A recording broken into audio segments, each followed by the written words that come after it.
إذن بسم الله الرحمن الرحيم. هذا بيت يعني مؤسس هذه الحدائق العجيبة بطريق بوقنادل، فرانسوا مارسيل. هذا البيت ديالو اللي كان كيعيش فيه. اليوم يعني غادي نحاولوا نوقفوا على معطيات على هذا الإنسان اللي دار وبدع في هذه الحدائق العجيبة كما قلت اللي كاينين ما بين مدينة سلا ومدينة بوقنادل، وكيظهر في الصورة البيت ديالو.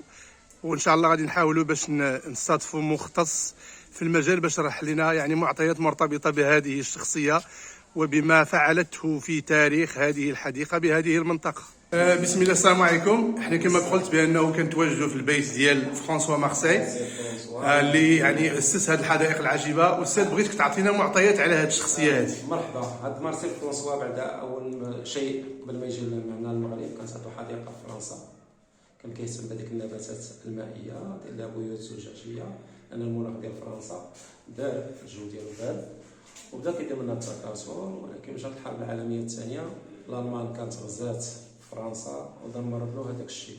باش خاصو يعيد هذاك الشيء خاصو ميزانيه. اختار المغرب حيت هو كان سارع العالم كامل. اختار المغرب حيت هو ديجا كان دوز فيه التجنيد الاجباري ملي كان في العمر ديال 21 سنه، كان دوز واحد السنتين هنا. في 1949 جا لهاد القريه ديال بوقنادل وخدا هاد الارض، لان ديك الساعه كانت باقا الحمايه الفرنسيه هنا. المساحه ديالها 4 هكتارات ونص. اول شيء ما دار دراسه تخطيط وقلب على الماء، وملي لقى الماء خدم معاه 40 فلاح مغربي وبدا المشروع ديالو. من 51 تقريبا حتى 61 عاد باش فتح العموم واحد الثمن رمزي، وبدا كيهتم بهذوك النباتات المائيه. حفر واحد 10 بركات ديال الماء، وبهاد النباتات ولا كيدير لها التكاثر في نفس الوقت ولا كيصدرها، وبالارباح ديالها بدا كيكبر المشروع ديالو. ولا فيما كيسافر شي بلد كيجيب واحد النبته ولا زريعه وكيعطيها المناخ ديال ديك المنطقه شويه بشويه حتى حصل على 12 حديقه ديال العالم. يعني هنا كيتواجدوا 12 حديقه من 5 قارات، مشى لامريكا، مشى لافريقيا، مشى لاوروبا، مشى لاسيا، مشى لاستراليا. تقريبا جاب واحد 350 نوع من هذه الاشجار النادره، وزاد استمر تقريبا حتى 1984. يعني هنا كان ولا في العمر ديالو 84 سنه. كبر شويه في السن، ما بقاش عنده الامكانيات وحتى الصحه يعني قلت عنده، وخدا الكونجي ديالو لان كطلب من الدوله باش تعاونو، حيت هاد الارض اصلا كتبقى ديال الدوله، حيت هو كان يعني غير معمر اللي كتمنى من الاراضي المسترجعه. وسلمها الدوله بواحد الوثيقه وزاد استمر معاهم. كان استاذ قرا في حي السلام ودخلوا معاه كشركاء، ولكن هذاك العطاء ما بقاش كما كان. خدا الكونجي ديالو ورجع بحالته لفرنسا. دوز 16 عام وتوفى في 1999. ملي مشى هو تكلفت فيها الداخليه، يعني الحديقه المراه هو كانت تطورت الحاله ديالها حتى 2002. دخلت مؤسسه محمد السادس لحمايه البيئه، وقام عاوتاني يسدوا واحد 3 سنوات باش عاودوا الترميم ديالها حتى 2005. و 2003 دخلت للتراث. نعم. وهذه الصوره ديالو، هذه هي الصوره ديالو مارسيل فرانسوا. لان قلنا الهدف ديال المؤسسه هو تربوي بيئي، وهذو حاجيات يعني الكتب ديالو، حيت هو كان كاتب، شاعر، رسام، مهندس، فيلسوف، باحث. المقالات عموما كاتبهم. هذه العصا اللي كان كيستعمل، هذه العصا ديالو، هذه الزوجه ديالو توسلنا. كان عايش مع الزوجه ديالو هنايا. هي هو الزوجه هنا كانوا عايشين، وعنده بنات وكانوا عايشين في فرنسا. دونك كان فنان تشكيلي كذلك، لانه شفت اللوحه ديالو. هذيك اللوحه رسام. نعم. رسام كيكتب. اييه. وكان صوفي من الصوفيه الكبار. هذا واحد من اللي كانوا داولوا الامارات. هذا التقطير ديال الزهر كدير المؤسسه هنا، كدير بعض الانشطه كل سنه، لان الهدف كنا الهدف ديالها تربوي. مع فلاحه مغاربه. الدار ديالو كيفاش كانت في خشب اثاث مغربي. هذه نفس الدار اللي كنتواجدوا فيها. كان اثاث مغربي حيت هو كان كيعشق المغرب. وهذو معطيات مرتبطين بهذا الشيء. بحال هنايا هذا كتبوا هنا في الرباط 1981. هذه الدار ديال فرنسا ثاني عندها هذا الطبيعه هي. هو السليب شافي 84. هذه الحديقه يعني صوره تاريخيه للحديقه، بدايه ديال الحديقه. هذه الاندلس. يعني هذا الاندلس راه هو مشى في هذاك الوقت لاسبانيا وصور هذاك الشيء في الخيال ديالو وجا طبق هذاك الشيء هنا. هذه راه بنتو. هنا البدايه ديال كيفاش حيت هو كان كيهتم بالنباتات ديال الماء. هادو البركات اللي كان تيحفر عاد البدايه كان تيحفر باش كيصايب. دونك كما كتشوفوا هذه البيت ديالو اللي كان كيعيش فيها.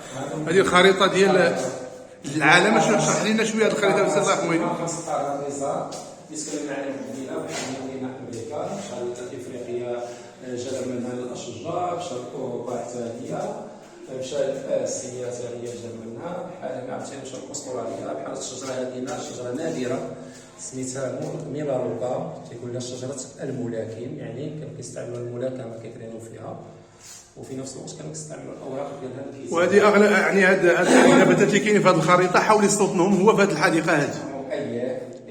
يعني ما جابش هو التربه ولكن جاب النباتات مع التربه ديال المغرب. نعم. كل حاجه هما الشركاء اللي عملوا المؤسسه ديال الاصلاح الترميم ديال المؤسسه اللي قامت به المؤسسه ديال مؤسسه محمد السادس او وصلحت عده حدائق اخرى بحال هذه اللي كاينه في المحمديه البارك، كتبيه حتى هي على التاريخ، عرس مولاي عبد السلام اللي مسيطر هو مولاي عبد السلام سلاله علويه، هذه الكتبيه هذه قامت بالاصلاح الترميم ديال الحدائق اللي هي على تاريخ وتراث. يعني هي كتقوم بالاصلاح ديال الحدائق اللي عندها تراث، بحال هذا هو الاصلاح ديال هذه الحديقه.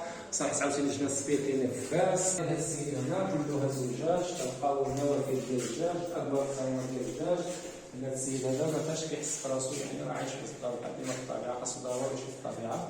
وهنا كنعطيو الصالون، هنا كان كيستقبل الضياف، هنا كان كيشرب القهوه ديالو، وهنا كان كيعزف في الضياف. كنسمعوا موسيقى، الموسيقى كان كيعطيها النباتات، لان كنا نمسك كنعطيها الموسيقى ديال اللي كتبقى ليا باش نسمع الموسيقى كتنمو بسرعه. وهنا كاينه جوج ديال الانواع ديال الاسماك، كاينه الطيرانه، هذا الطيرانه اللي هو حوت متوحش لاحم، هذا تيكون حتى بنادم، هذا تيكون في الامازون تيعيش غير في الماء الحلو.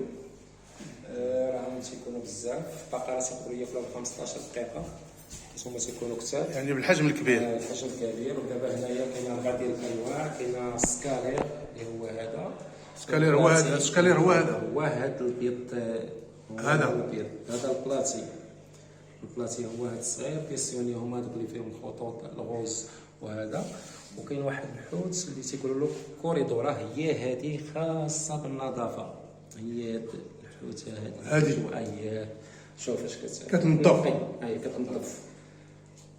كاين 4 ديال الانواع ديال الاسماك هنايا. تبارك الله عليكم سيدي وبالصحه والراحه. وشكرا لك على هذه المعطيات وهذه المعطيات، الله يرحم والديك، شكرا بزاف، تحياتي. هذا مجسم ديال الحديقه وسلم. هذا كان واحد الوصله بيئيه او ممارسه في شهر 2011 اللي ديال البيداغوجي اللي فيه 5 ديال المراحل. كاين التنوع بيولوجي، كاين النفايات واعاده التدوير، كاين الغابه وحمايه التربه، كاين الماء كمصدر الحياه، والخامس مرحله هي البستانه المحافظه على البيئه، حيت حنا كنستقبلوا تقريبا اكثر من 120 الف تلميذ اللي كيجيو كل سنه في المؤسسه التعليميه اللي كيجيو كيديروا زيارات تسيريه للحدائق. بحال هناك كاين هنايا تحلل النفايات في الطبيعه، وكاين برنامج يعني ما بين المؤسسه ووزاره التعليم المرتبط بهذا الشيء، وكاينه جائزه وطنيه بالنسبه للمدارس الايكولوجيه، وكذلك الصحفيون الشباب اللي مرتبطه بالمجال ديال البيئه. بزاف ديال الحوايجات هنايا سيدي، ونقدروا كانوا فتناكم شويه. تبارك الله عليك وسيدي. شكرا لك، تبارك الله عليك، الله يرحم والديك، الله يحفظك، الله يرحم والديك، شكرا على المعلومات. شوفوا هذه النبته هذه العجيبه، وسير عطينا معطيات على هذه النبته هذه. اللي كنمسوا الاوراق ديالها كتستحي كتحني راسها، يقولوا لها حنا بالدارجه الحشوميه، وفي نفس الوقت كتخرج اشواك كدفاع على النفس ديالها. الناس من الكائنات العجيبه حتى لا نفخنا عليها غدير هذه الحركه، هنا كتخرج الاشواك ناشف في الكائنات، ولكن كتحمي راسها بدوك الاشواك. هذيك بحال البقر، كنعرفوا البقر ملي كيبغي ياكل فيه صوت. الاسم ديالها الست المستحيه ميموزا ايديكا. عاود العمليه عمران، عاود العمليه، غير نفخ فيها عمران، نفخ فيها. الاصل ديالها من امريكا اللاتينيه من جايه. نفخ في الاوراق. هذه الحركه هذه غتبقى 15 دقيقه حتى ل 20 عاد كترجع الحاله ديالها الطبيعيه. باش كتفتح عاوتاني. وتبارك الله عليكم. الله يرحم والديك استاذ، شكرا. نفخ فيها عمران. احمر خضر زرق. سير بشويه. ها هي شوف باذن الله. شوف تبارك الله كيفاش كدير، كتنفخ فيها وكتجمع. كيسموها كما قال الاخ النبته حشوميه، ولكن تقدر تبقى 15 دقيقه الى 20 دقيقه وكترجع عاود الحاله الطبيعيه ديالها.